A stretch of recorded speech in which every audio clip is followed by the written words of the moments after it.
Hello everyone, welcome to our channel Anmol Koti. आज हम class 12 के चैप्टर ह्यूमन रिप्रोडक्शन के बारे में डिस्कशन करेंगे। इस चैप्टर में हम पढ़ेंगे रिप्रोडक्शन की प्रोसेस इन ह्यूमन बीइंग। और इससे प्रीवियस चैप्टर में हम ऑलरेडी ये डिस्कस कर चुके हैं कि रिप्रोडक्शन की जो प्रोसेस है, दैट इज सेक्सुअल रिप्रोडक्शन की जो प्रोसेस है, वो पूरी 3 इवेंट्स में जाके कंप्लीट होती है। और जो वो इवेंट्स है उसमें जो फर्स्ट इवेंट है वो है प्री फर्टिलाइजेशन इवेंट। तो फर्स्ट प्रोसेस है pre fertilization, then fertilization and after that post fertilization. तो ये 3 इवेंट्स में हमारी प्रोसेस कंप्लीट होती है, प्री फर्टिलाइजेशन, पोस्ट फर्टिलाइजेशन और pre fertilization. Sorry, pre fertilization मतलब पहले, फिर फर्टिलाइजेशन और फिर पोस्ट। तो जो प्री फर्टिलाइजेशन की प्रोसेस है, प्री फर्टिलाइजेशन में सबसे पहले आता है गैमेट्स का बनना। So the process in which gametes are formed is called gametogenesis. अब यहाँ पे क्योंकि रिप्रोडक्शन की बात हो रही है, वो भी सेक्सुअल रिप्रोडक्शन की, तो ऑब्वियसली 2 टाइप के गैमेट्स इन्वॉल्व होंगे। One is male gamete and another one is female gamete. तो हम प्री फर्टिलाइजेशन में पढ़ने वाले हैं गैमेटोजेनेसिस। और गैमेटोजेनेसिस की 2 process, that is spermatogenesis and oogenesis। After that spermatogenesis के बाद जो स्पर्म प्रोड्यूस हुआ है वो कैसे रीच करेगा एग तक, ये प्रोसेस भी हमारी प्री फर्टिलाइजेशन इवेंट में आएगी। फिर प्रोसेस स्टार्ट होगी फर्टिलाइजेशन की, जो कि हमारे सेक्सुअल रिप्रोडक्शन की प्रोसेस का सेकंड इवेंट है। फर्टिलाइजेशन के बाद जो हमारा थर्ड इवेंट है वो है पोस्ट फर्टिलाइजेशन इवेंट्स, जिसमें हम पढ़ेंगे कि जो फर्टिलाइजेशन के बाद जाइगोट फॉर्म हो चुका है वो कैसे एम्ब्रियो में कन्वर्ट होगा, एम्ब्रियो किस किस स्टेजेस से होता हुआ एक फीटस में कन्वर्ट होगा, इम्प्लांटेशन कैसे होगा, डिलीवरी यानी कि पार्चुरेशन कैसे होगा, लैक्टेशन पीरियड क्या है, ये सब चीज़ें हम अपने पोस्ट फर्टिलाइजेशन इवेंट में पढ़ेंगे। तो आज हम अपना टॉपिक जो स्टार्ट करने वाले हैं वो है pre fertilisation.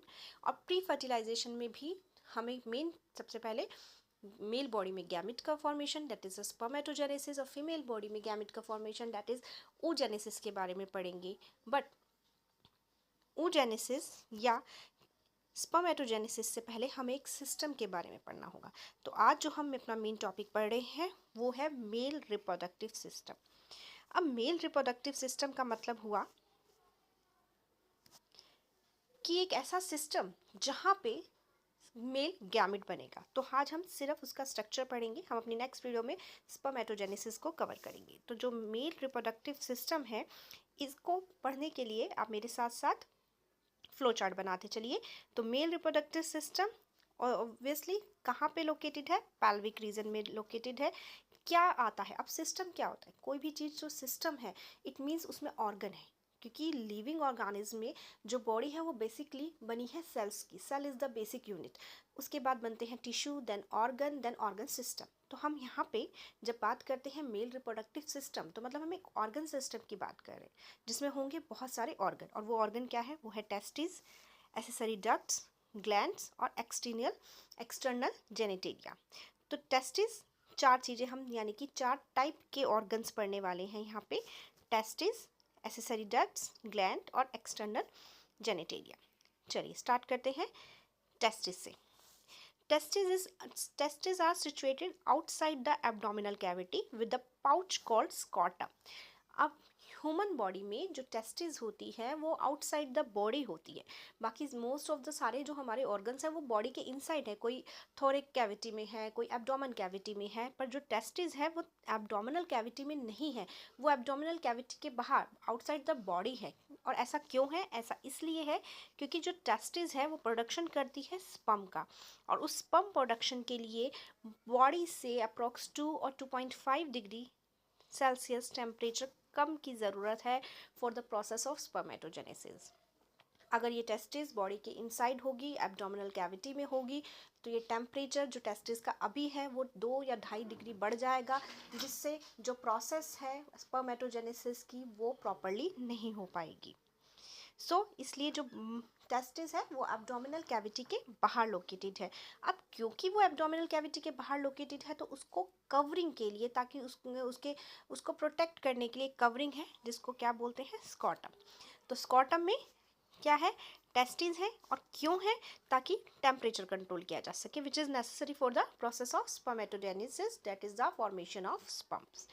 In adult each testis Oval shaped है, ठीक है। उसकी जो लेंथ है 4 to 5 centimetre, width 2 to 3 centimetre है। अब टेस्टिस की अगर हम अंदर की बात करें, अगर हम टेस्टिस को अगर हम बात करें इस तरीके की, इस तरह से उसका सेक्शन व्यू देखें अगर, तो टेस्टिस के अंदर बहुत सारे कंपार्टमेंट्स हैं। वो कंपार्टमेंट्स अप्रॉक्स 250 कंपार्टमेंट्स हैं इन ईच टेस्टिस। और टेस्टिस कितनी हैं? 2। हम क्या पढ़ रहे हैं? मेल रिप्रोडक्टिव सिस्टम, जिसमें 4 ऑर्गन्स है। टेस्टिस है, एसेसरी ग्लैंड्स है उसमें, एक्सटर्नल जेनिटेलिया है उसमें, और कुछ डक्ट्स है। तो अभी हम किसके बारे में पढ़ रहे हैं? टेस्टिस के बारे में। तो हर टेस्टिस में लगभग 250 कंपार्टमेंट्स हैं। इन कंपार्टमेंट्स को हम बोलते हैं टेस्टिकुलर लोब्यूल। तो आप साथ साथ फ्लो चार्ट बनाइए। आप इसमें कैसे बनाएंगे? Male reproductive system divided into 4 parts. First है testis, accessory ducts, glands and external genitalia. Testis के अंदर अप्रॉक्स 250 कंपार्टमेंट्स हैं, जिनको बोलते हैं टेस्टिकुलर लोब्यूल, ठीक। तो टेस्टिस के अंदर, हर टेस्टिस में जो ये कंपार्टमेंट्स हैं, इनको हम बोलते हैं टेस्टिकुलर लोब्यूल। अब इस हर लोब्यूल में 1 से 3 तक highly coiled tube like structure present है, which is called seminiferous tubule, जो हेल्प करता है स्पर्म प्रोडक्शन के लिए। अब इस हर सेमिनिफेरस ट्यूब्यूल के अंदर की साइड 2 टाइप की सेल्स प्रेजेंट है। One is male germ cell और another one is Sertoli cell. अब ये जो मेल जर्म सेल है, ये प्रोडक्शन करेगी और ये हेल्प करेगी स्पर्म के प्रोडक्शन में। इससे ही आगे चल के स्पर्म प्रोड्यूस होगा। जब हम स्पर्मेटोजेनेसिस की प्रोसेस पढ़ेंगे तब इसको हम पढ़ेंगे। और जो सर्टोली सेल है, जो दूसरी सेल प्रेजेंट है कहाँ पे? सेमिनिफेरस ट्यूब्यूल के अंदर, वो हेल्प करेगी इसके नरिशमेंट के लिए। तो जो मेल जर्म सेल्स है वो माइटोटिक डिवीजन करेगी, which is called equational division, sorry which is called reductional division, क्योंकि स्पर्मेटोजेनेसिस की प्रोसेस हो रही है तो मियोसिस होगा, रिडक्शनल डिवीजन होगा, और फाइनली ये बना देगी स्पर्म। और जबकि जो सर्टोली सेल्स हैं वो इसको न्यूट्रिएंट्स देगी, नरिशमेंट देगी, डेवलपिंग मेल गैमेट को। अब वो एरिया वो रीजन जो इस सेमिनिफेरस ट्यूब्यूल के बाहर है, मतलब टेस्टिस के अंदर हुए कंपार्टमेंट, जिसको हमने बोला टेस्टिकुलर लोब्यूल, और लोब्यूल्स के अंदर हुए 1 से 3 सेमिनिफेरस ट्यूब्यूल। ट्यूब्यूल के अंदर क्या है? सर्टोली सेल्स हैं और जर्म सेल्स हैं। और ट्यूब्यूल के बाहर जो एरिया है वहाँ पे क्या प्रेजेंट है? वहाँ पे भी सेल्स प्रेजेंट है, बट वो जो सेल्स प्रेजेंट है उसको हम बोलते हैं लाइडिंग सेल्स। ये लाइडिंग सेल्स क्या करती है? ये हार्मोन, जिसको हम androgen, a group of hormone which is called androgen, इसको सिक्रीट करती है। और ये एंड्रोजन हार्मोन जो है एक ग्रुप है हार्मोन्स का, जिसमें टेस्टोस्टेरोन हार्मोन भी आता है, जो कहीं ना कहीं स्पर्मेटोजेनेसिस की प्रोसेस में हेल्प करता है। तो ये हुआ हमारा एक view about the testis. Next जो हमारा पार्ट है मेल रिप्रोडक्टिव सिस्टम का, डेट इज एसेसरी डक्ट्स। सो जो एसेसरी डक्ट्स हैं उसमें 4 डक्ट हमें पढ़नी है, और इसको हम सीक्वेंस में पढ़े ताकि इजीली हमें याद रहे। पहली है रीटेटेस्टिस, वासा फ्रेंशिया, एपिडिडाइमिस और वास डिफरेंशिया। ये 4 मिलकर के डक्ट्स एक के बाद एक खुलती हैं। तो जो भी टेस्टिस में कंपार्टमेंट हैं, देन सेमिनिफेरस ट्यूब्यूल्स हैं, वहाँ से जो स्पर्म प्रोडक्शन हो रहा है वो रीटेटेस्टिस में आता है, देन वासा फ्रेंशिया में, फिर एपिडिडाइमिस में, देन वास डिफरेंशिया में होता हुआ उस स्पर्म का जो कंडक्शन है वो हो रहा है। सो देखिए, चलिए एनसीईआरटी से देखते हैं। सेमिनिफेरस ट्यूब्यूल ऑफ टेस्टिस किस में ओपन हो रही है? वास फ्रेंशिया में। किसके थ्रू? रीटेटेस्टिस। यानी कि अगर हम बात करें कि जो सेमिनिफेरस ट्यूब्यूल है ये पहले रीटेटेस्टिस में या रीटेटेस्टिस से होती हुई वास फ्रेंशिया में ओपन होती है, फिर वास फ्रेंशिया टेस्टिस से होता हुआ एपिडिडाइमस में ओपन होता है, जो कि टेस्टिस के पोस्टीरियर सरफेस यानी कि पीछे की सरफेस की तरफ होता है।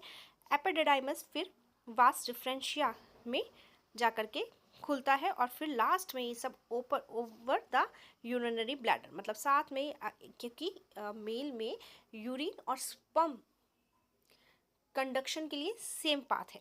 It receive the duct from, अब यहाँ पे देखिए 2 तरह duct from the seminal vesicle open into urethra as the ejaculatory duct. ठीक है, तो 4 तरह की हमने यहाँ पे डक्ट्स के बारे में, एसेसरी डक्ट्स के बारे में पढ़ा, रीटेटेस्टिस, वास एफ्रेंशिया, एपिडिडाइमिस और वास डिफरेंशिया। इसके बारे में भी आप साथ साथ नोट्स फ्लो चार्ट की फॉर्म में बनाते चलें। अब आता है हमारा थर्ड पार्ट, यानी कि जो क्या है, एक्सटर्नल जेनिटेलिया। ठीक है, ये जो एक्सटर्नल जेनिटेलिया है एक स्पेशल टाइप के टिश्यूज से मिलकर के बना है। ठीक, ये जो स्पेशल टाइप के टिश्यू हैं ये हेल्प करते हैं किस चीज़ में, इरेक्शन में। और एनलार्ज एंड जो है हमारे एक्सटर्नल जेनिटेलिया का वो is covered by a loose fold of skin called foreskin. Again flow chart में आप इस चीज़ को ऐड कीजिए। एक्सटर्नल जेनिटेलिया की जो एनलार्ज्ड एंड है उस पर एक loose fold of skin present होता है जिसको क्या कहते हैं, foreskin. Now about the accessory glands which is the fourth and last part of male reproductive system. तो एसेसरी ग्लैंड्स में हमारे पास कुछ ग्लैंड्स हैं। कौन कौन सी ग्लैंड्स है, सेमिनल, वेसाइकल, पोस्ट्रेट ग्लैंड, बल्बोयूरेथ्रल ग्लैंड। तो 3 ग्लैंड्स हैं, सेमिनल, वेसाइकल ग्लैंड्स, पोस्ट्रेट ग्लैंड, बल्बोयूरेथ्रल ग्लैंड। ये तीनों ग्लैंड मिलकर के जो सिक्रीशन सिक्रीट करती हैं उसको वो है सेमिनल प्लाज्मा, जिसमें फ्रक्टोज और कैल्शियम और कुछ स्पेसिफिक एंजाइम हाई अमाउंट में होते हैं। तो मेन चीज़ आपको ध्यान रखनी है कि जो ग्लैंड्स है, सेमिनल वेसाइकल, पोस्ट्रेट gland, bulbourethral gland, this secrete some kind of secretion which is rich in calcium and fructose and enzymes. And ये जो secretion है bulbourethral gland का also help in the lubrication. So दो ये lubrication external genitalia को lubricate करने में भी help करती है। तो ये हुआ हमारा पूरा structure about male reproductive system। अब हम अपनी next class में continue करेंगे the process of spermatogenesis. Till then, thank you.